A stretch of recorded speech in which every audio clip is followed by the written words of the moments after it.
নমস্কার বন্ধুরা, আজ তোমাদের সাথে শেয়ার করব থোড় ভাজা রেসিপি। থোড়টা আমি নুন মাখিয়ে আধ ঘন্টার জন্য রেখে দিয়েছিলাম। কড়াইতে খুব সামান্য তেল গরম করে এবার থোড়টা কড়াইয়ের মধ্যে দিয়ে দেব।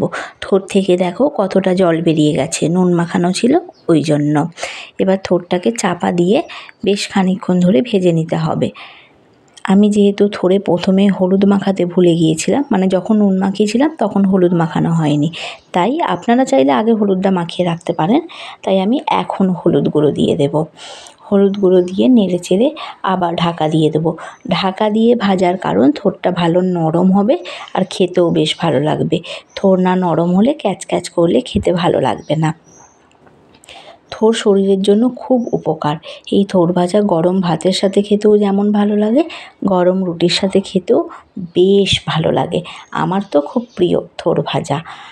যাক, এবার আমি এর মধ্যে জাস্ট সামান্য পরিমাণ, খুব অল্প পরিমাণে 1 চামচ চিনি দিয়ে দেব। চিনিটা ভালো মধ্যে নেড়ে চেড়ে এর মধ্যে মিশিয়ে নেব। একবার ঢাকা দিয়ে দিলেও হবে, আমি ঢাকা দিয়ে দিয়েছিলাম চিনিটা দেওয়ার পর চিনিটা গলে যাতে ওর মধ্যে ভালোভাবে মিশে যায়। এবার ঢাকা খুলে নেড়ে চেড়ে নামিয়ে নেব। আমার থোড় ভাজা এবার কমপ্লিট। খেতে কিন্তু দারুণ হয়েছিল।